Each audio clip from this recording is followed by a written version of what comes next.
Hey, help me out, Grant. I don't really know what we're talking about. Alright, both can help you. So what are your thoughts on the LGBT community? I don't have no thoughts on it. Sorry. No thoughts? I think it's a very amazing community. I'm not 100% sure. And I would like to be part of the community one day. What's that? Oh. I'm scared. It is true. These are the responses from students from Diamond Bar High School. Most refused to answer or preferred to reply with jokes. When we tried to expand outside of schools, cafes, grocery stores, restaurants, parks, sitting areas, nothing. We were not given permission to use any of the footage of their refusal of answering a single question. Why? There is a local church under the name of Diamond Bar United Community Church, and they are one of the few in the area that support the LGBT community. We were contacted by Kristen Mayagashima, co-founder with Lauren Montgomery of the LGBT support group called the Unique Society. We texted back and forth and decided on a date to meet up and interview her. We visited the church to hear her input. Before that, we had to get more responses. I don't want you for the night, cause I want this life to change. Your temper is my love, my gravity. Connected to your soul, be part of me. Lead me astray. Got you in my system. Yeah, I've been waiting. We arrived at West Hollywood. We first went to the West Hollywood Park. We received 2 participants. On the way to other places, we received 1 more, and finally received 2 at a restaurant. We started with asking about their sexual orientation, so we know their position in this argument. As far as within the LGBT community, I consider myself a lesbian. I'm definitely bisexual. Gay?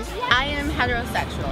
I guess I identify as bisexual. Okay.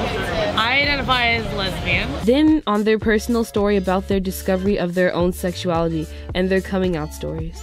Probably about from an early age of like 7, 6. I feel like every kid kind of knows who they are early on, but then society kind of teaches you a different way. Exactly. So I think for me it was like 18 or 19 when I was really experiencing the real things. Okay. But early on I kind of had those feelings and I just suppressed them because it didn't fit. I think it was probably like 9, 8. Okay.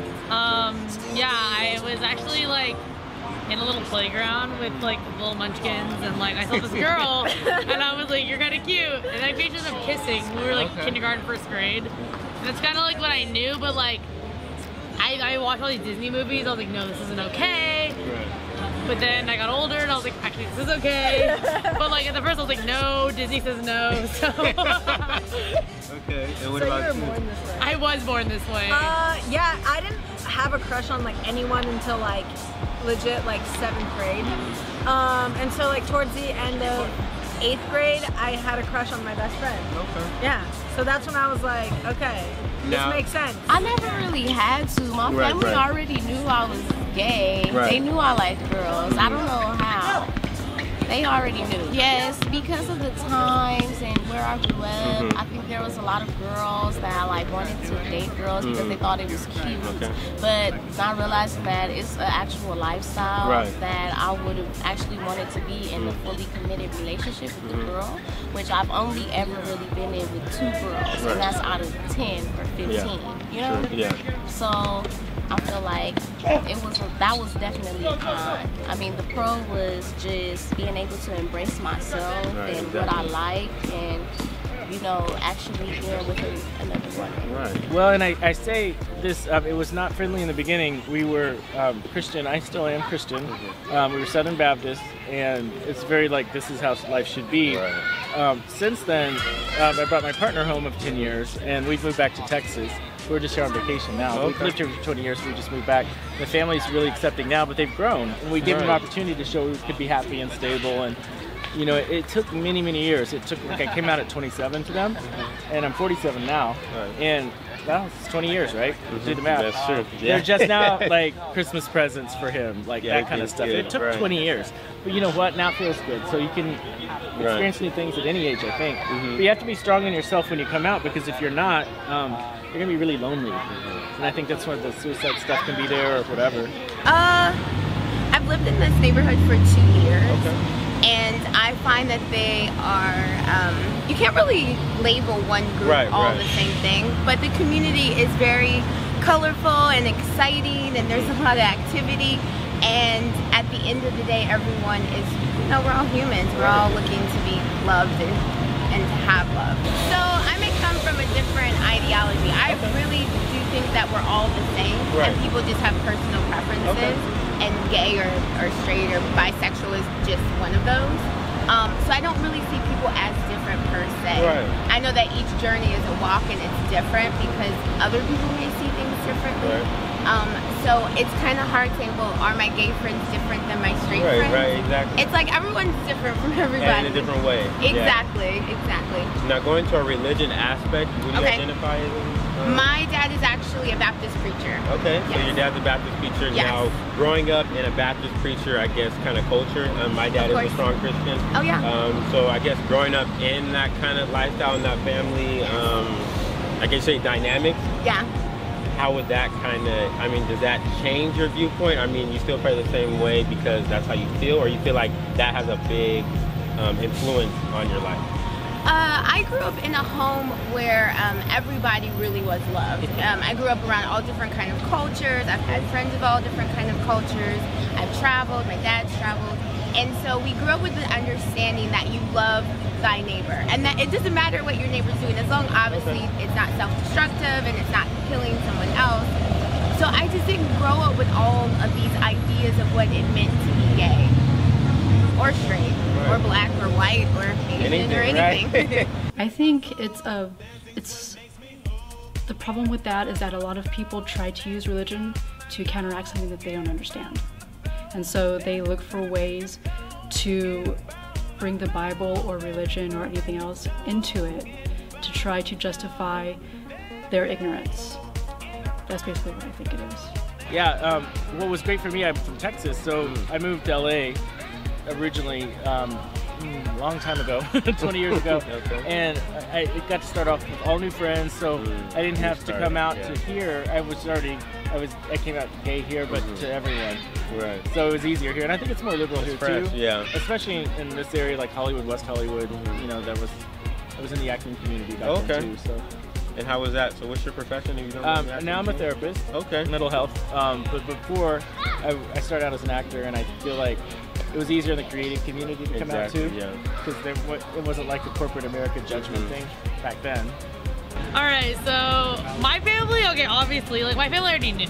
Like they knew. They were like, I was like, oh, my parents think I'm like the sportsy girl, like I'm just a tomboy. I played softball 14 years. I'm the tomboy. No, they knew. Like even my grandma, everyone knew, but I was like, they don't know, it's fine. But when I was like, hey dad, I identify as a lesbian, they're like, literally my dad said it's about time he came out to me. Like you didn't have much luck with the boys anyways. I'm like, all right, for sure. But like that's literally, I'm not even exaggerating, that's what they said to me. So it wasn't as pretty easy, right? Yeah, they were all open for it. They were like, yeah, we love you no matter what. I'm an only child, so they were like totally for it. But it was cool. It was really cool. Like it was really nice, I guess. Lucky. I know, right? Compared to your story. Yeah. So I'm a Latina. Obviously, I'm Mexican, and Mexican families traditionally, like, you know, we're Catholic, and they just. That's not cool, you know. Like you have to have a Mexican husband, you know, like, and you know, so I'm gay, and then I didn't come out until just the other month. Last month. Like last month, actually. Last month. I'm 22 years old, and last month I came out to my parents, and I was so scared. Like I was so scared, and I called my dad. You know, I was crying. I was like, Dad, like. I'm in love with this girl, like we're together and I'm in love with her, and I've been lying to you guys about it. Or not lying to you, I just haven't been talking to you guys about it. For a year. And I feel like we're so close but so far because of that.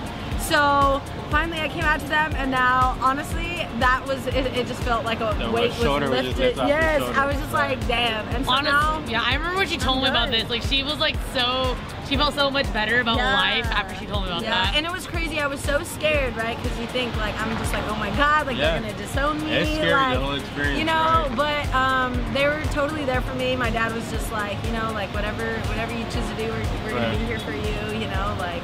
and they were totally cool about it. He's like, it's nothing out of this world, like it's normal, and I'm just like, you think it's normal? It is, yeah, it is normal. Like, yeah, so okay. Yeah, that's pretty cool. Throughout most of my teenage years, I was very closeted, to myself especially. I grew up in the 80s and 90s when it was a very conservative time. And when I was in high school, it was a very conservative time. It was in the early to mid 90s. And I just basically thought I was just disgusted with myself, to tell you the truth, because I was in denial of the way I was feeling. I did have, crushes on boys when I was growing up. I did have, but I think that was because I felt comfortable with them. And I didn't realize that there was any other way that I could express myself, if that makes any sense. I didn't actually come out to myself and come to terms with my sexuality until I was about 24 years old, and I didn't come out to other people, and especially in my family, until my late 20s. Ever since then, I've grown a lot more comfortable with myself, and I have tried to help others as well come to terms with who they are. Finally, we ended off with their final words or advice to the production crew, audience, and to other people of the community. I definitely think that there is a theory that bisexuality isn't real. It's definitely real, This is how I feel, this is who I am. I don't just want to sleep with girls to impress men or to entertain men, and I don't just want to do it because it's cute to certain people.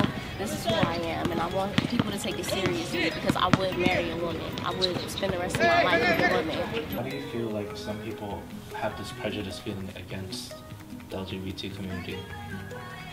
Because they go against the norm. I mean, we've been taught for hundreds of years that sexuality is supposed to be this way. Families are supposed to be this way. And I think that coming out, figuratively speaking, that lesbians, gay men, bisexuals, transgender individuals, asexuals, questioning individuals, that they've gone against this norm that we've been taught. And I think that's why a lot of people are just so uncomfortable with it, because they don't understand it, because it's going against the grain, I guess. I think that a lot of people misconstrue the way that lesbians or gay men or bisexuals look or act. They don't act any different really than anybody else. It's only that if you see who people consider like butch stereotypes or flamboyant gay men, that's the stereotype that everybody thinks that people in the LGBT community are going to be like. It's not always that way. I think it derived from probably when the LGBT community first started coming out as a group back in the early 20th century, when they tried to make themselves known. And plus also because of, gender stereotypes. You have the male and you have the female, and everybody thinks that they're in a relationship that has to be a masculine presence and a feminine presence. So I think that has a lot to do with it too. I feel like you find your group of friends, you create a family of your own. If your own family, your biological family's not there for you, get outside of the house and get off the internet.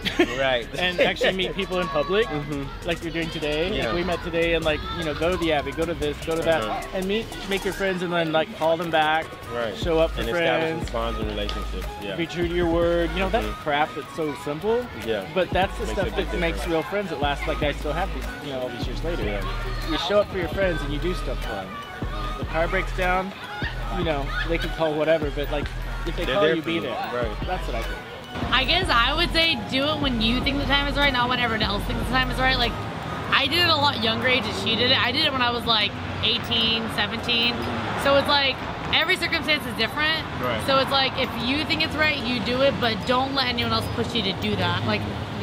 All of her friends are almost all gay, but it's no one pushed her to do that. No one pushed me to do it. It was my personal choice. So it's do it when you feel comfortable. Yeah. When you're ready. You are yourself. Your family. Every circumstance is your different. friends. When you're ready, and then when you are, just go for it and really just be proud of who you are. But I definitely say, like, have a good support system. Like, if like if you know you have that family that's not there for you, make sure you have those friends, that aunt, that uncle, that cousin that's there for you. Because if you don't, it's gonna mess you up. Yeah. Especially if you if you know, like, it's like, if you know it's gonna be like that, like, for sure, like, you didn't know, I didn't know. Yeah. But I know there's some people who know their family isn't gonna support that. So it's like, if you know you have that family, like, make sure you have someone to rely on. And if you don't, love yourself. And we got you. Amen. Amen. Well, I appreciate you guys talking. Yeah. It's going to sound cliche, but don't be afraid of who you are. I know it's scary, and I know the uncertainty is what's the most scary, is what's. But I think that finding people who are like-minded, finding people who are supportive, finding support groups, finding friends who opening up to friends. I mean, it's scary to open up yourself to others, but you'd be surprised at how many people actually will support you. So I just think finding that support, the support is the most important thing. Just realizing that you're not alone.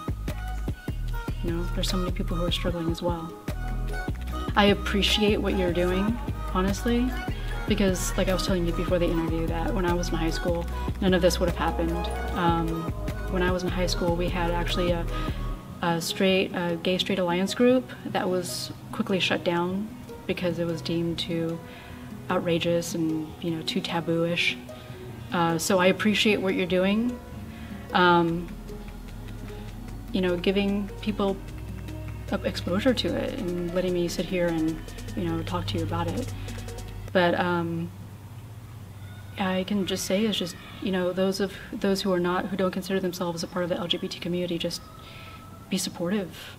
They're not any different than who you are, and they're going through the same struggles, and love is love. The intention of this video was to provide insight on the topic of the LGBT community, break down the walls of ignorance. Nathaniel Brandon said, "The first step towards change is awareness. The second is acceptance."